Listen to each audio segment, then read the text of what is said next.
Usted, Sapsay, se escandalizaba del uso partidario. Quiero que le preste atención a este tema que trae Hugo Machiavelli, que explotó en realidad en las últimas 24 horas, creo que 24 horas, que ocurrió en Carmen de Areco. Sí, vos sabés, Pancho, que la viralización para los analistas políticos ha ocupado un lugar central incluso en la decisión ciudadana en las votaciones. Cada vez más los ciudadanos se apropian de este tipo de difusiones. Insisto, esto pasó en la celebración de los 209 años de Carmen de Areco, una ciudad maravillosa del interior de la provincia de Buenos Aires. Si querés vemos las imágenes, te van a sorprender, pero no por eso vamos a evitar contarte qué es lo que ocurrió en detalle. Mirá. Que hoy están en cada vecino y vecina que quiso vacunarse, a pesar de las denuncias y el odio demostrado por una oposición políticamente mediocre y lamentable. Esta es la locutora del acto. Pero claro, en un momento determinado, o sea, se apropian del escenario de los 209 años. Digo, lo remarco porque implica una celebración nacional de la cultura. Después vamos a hablar del tema de la cultura de la corrupción argentina. Pero tal vez esto sea una imagen que representa este tipo de abusos que ocurren, que la gente registre y que nosotros replicamos acá, porque en el medio del desfile escolar de los chicos que están celebrando el aniversario de una ciudad importante, muy pujante del interior de la provincia de Buenos Aires, le agradecen al intendente de turno, a Villagra, Iván Villagra, le agradecen por las vacunas. Esto genera, insisto, mucha indignación por la ciudadanía y cada vez más se replica y nosotros contamos que esto puede terminar, por supuesto fue denunciado por la oposición, Alex Campbell, incluso Patricia Bullrich, puede generar un escándalo en la justicia porque, insisto, la utilización de fondos públicos para un señalamiento particular a favor del intendente en medio de una pandemia, diciendo y agradeciéndole por la campaña de vacunación, no deja de sorprender, pero bueno, acá está el elemento, la pieza audiovisual para insistir sobre algo que no debería pasar, pero evidentemente lo hacen sin ningún tipo de temores y me parece que eso es el resultado también de lo que obtienen después en las elecciones. Ya la gente no es tan tonta en suponer que este tipo de usos políticos de lo público está mal. ¿Esto, doctor, se degradó en los últimos años o siempre fuimos así? Bueno, lamentablemente lo hemos visto, por ejemplo, durante los primeros gobiernos del peronismo. Esto era absolutamente común, era como algo normalizado. Es más, no olvidemos que aquellos artistas que no se afiliaban al partido directamente tenían que ir a pedir limosna porque no podían trabajar en ningún lugar. Pero recordemos, se supone que hemos aprendido, ¿no?, en estos años. Parece que no. Recordemos que no hace mucho el actual ministro Ferraresi, a la sazón intendente de Avellaneda, les hacía recitar a un grupo de chicos que le agradecieran por todo lo bueno que era él y todo lo que le daba a la comunidad. En la jura, eso, ¿no? Además, después se hizo un remedo con Mussolini.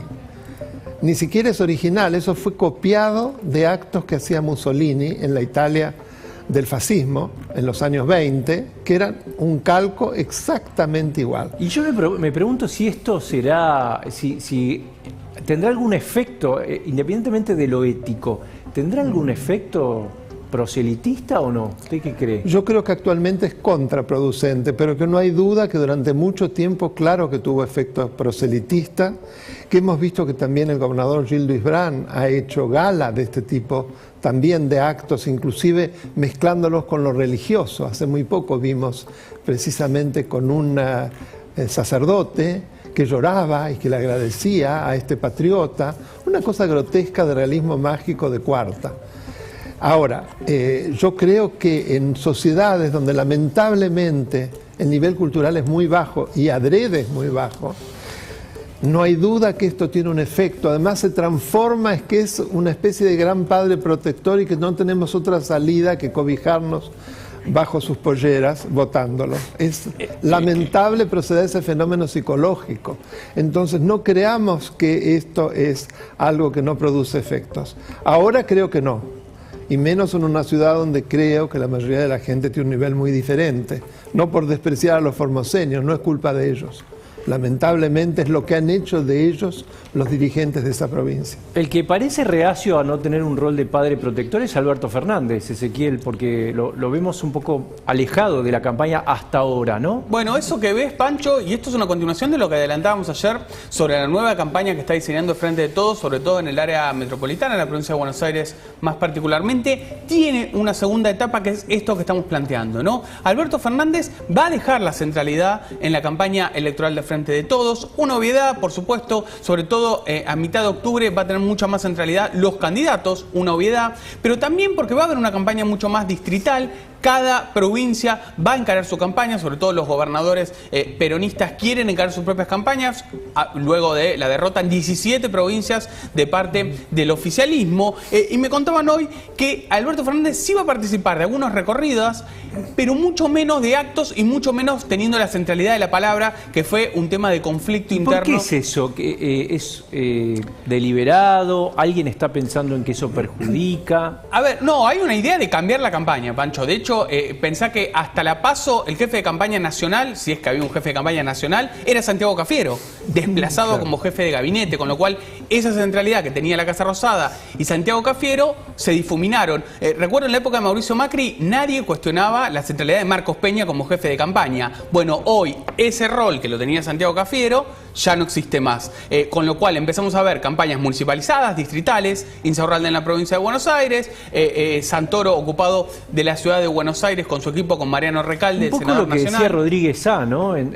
Ahí en esa conferencia que vimos, que decía, bueno, nosotros en realidad no somos ni kirchneristas, nosotros somos peronistas, miramos adentro de la provincia. Exactamente, Pancho, bueno, tiene mucho que ver con eso, y hoy los actos de gobierno, se supone que Alberto Fernández va a participar, también tiene viajes al interior previstos de inauguraciones de obra, pero hoy esa centralidad en el gobierno, en lugar de tener a Alberto Fernández, nunca la tuvo Santiago Cafiero, la tiene Juan Mansur, por supuesto, a quien lo estamos viendo todos los días en reuniones con los ministros, inclusive en viajes a la provincia de Buenos Aires y al interior. Pero sí va a dejar esa centralidad que tuvo desde el discurso y desde la presencia del presidente Alberto Fernández. Se van a ocupar más de los candidatos y más también cada uno en las provincias y inclusive en los municipios, Pancho, de que tengan su propia campaña territorial y su propio diseño de campaña en la cual puede acoplarse o no el presidente, pero deja de tener la centralidad que sí vimos en la primera etapa, sobre todo hacia las PASO, donde el presidente inclusive asumiendo el costo de la derrota,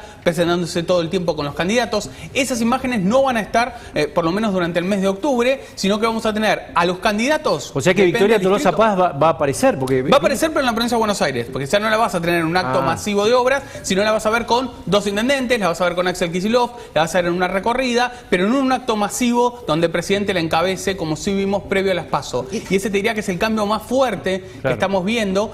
Vos pensás que generalmente en las elecciones legislativas hay una estrategia de los gobiernos de descentralizarlas, pero en la previa, en las PASO, antes de las PASO, el gobierno la tenía muy nacionalizada, sobre todo en algunos distritos, estaba totalmente nacionalizado el discurso. En la provincia de Buenos Aires en concreto, se nacionalizó el discurso y este es el gran cambio que vamos a ver ahora, donde van a dejarse de hablar de los grandes temas nacionales, sino de los temas concretos, llamémoslo, entre comillas, los temas de los municipios. Por eso sí lo vamos a ver al presidente en inauguraciones de obras, hay un cronograma del gobierno justamente para verlo al presidente en funciones, también en recorridas menores. El fin de semana hicieron trascender del equipo de presidencia algunas recorridas donde se encontraba mano a mano con la gente, con vecinos curiosos, algunos pidiendo el timbreo, decía Paulino, ¿no? Los timbres, bueno, Paulino entiende mucho de política y está muy bien lo que dice. En lugar de timbreo son las recorridas, los mano a mano, que fueron una característica de otros dirigentes.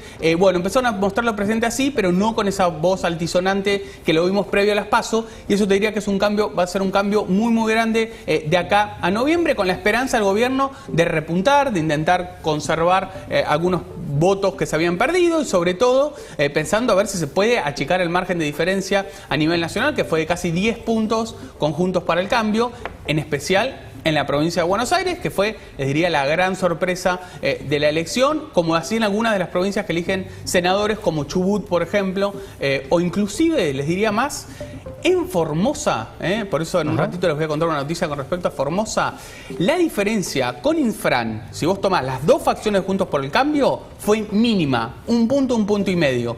Con lo cual, sí, exactamente. Infran hizo una de las peores elecciones de los últimos 20 años, en Formosa estamos hablando. Con lo cual, por supuesto, todo este rediseño de campaña tiene que ver con que, por ejemplo, en Formosa, Infran sea su propio jefe de campaña y no haya tanta intervención de la Casa Rosada. Tengo una pregunta recurrente en la política argentina. ¿Y Cristina va a estar en la campaña o no? Bueno, Cristina, a ver, hay que averiguar un poco más porque, como sabes, es difícil acceder a qué es lo que está pensando Cristina. Más fácil entrar al Clio, mirá lo que te digo. Sí, sí, mucho más. Absolutamente, Pancho. Yo lo primero que tenía entendido, el fin de semana averiguamos algunas cosas de la campaña, es que Cristina se va a tomar un tiempo, se tomó un tiempo sobre todo luego de los cambios de gabinete, donde es muy posible que la veamos es en la provincia de Buenos Aires, su distrito particular, con algunos de los candidatos, pero no está diagramado, por ejemplo, grandes viajes de Cristina, ni actos masivos. Todavía no hay actos masivos en la agenda de los candidatos, ¿no? Los viejos actos peronistas. Eso va a depender mucho más, lo que te decía antes, de los dirigentes distritales, de los gobernadores o de los dirigentes y que allí estén. Pero bueno, así como antes de las PASO la vimos activa Cristina, te diría, las últimas 2 semanas, pero hubo casi un mes y medio en el cual Cristina no apareció previo a las PASO. Bueno, creo que vamos a un camino bastante parecido con respecto a qué es lo que va a hacer, como le llaman la doctora, ¿no? Vos la llamás la doctora, Pancho. Y no, le dicen los militantes. Sí, le dicen bueno, Jorge Asís le puso la doctora, ¿no? Me parece. Yo no sé si tiene... yo creo que acá en esto tiene razón el doctor Sapsay cuando dice que la justicia y los fiscales son remolones.